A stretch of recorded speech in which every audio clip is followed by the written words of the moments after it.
ma. Yan, yes. Klaro. Saka, birthday ma. Salamat kay tanan.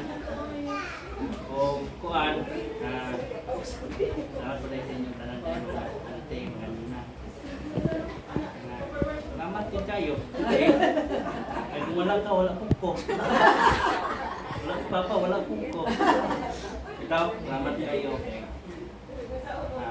Hindi po kamot sa inyo ang pag-iya, pagkaisa ko, wala ko maabot kung sa kaparon. Kabalo nyo kung sa kasipat ng buhay na anak. Basta na yan. Kamot sa inyo. Love you, ma.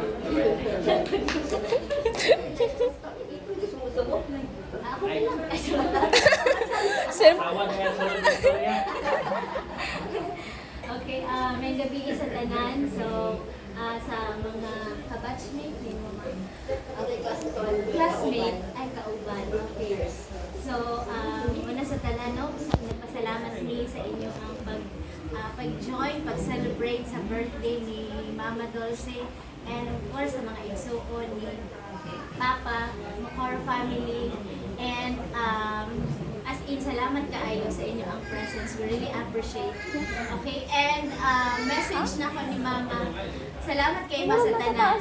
No, as in, you are the best mom in the world.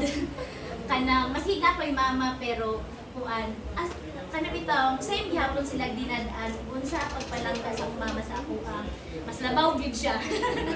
No, bisag dili ko mistorya ug unsay gusto, pero kuan tanan kung siya makita ang kulang iya ginang i-fill in. Okay, and then ako lang pag sa imo ama na ko'y verse ihatag sa imo trust in the Lord with all your heart and lean not in your own understanding.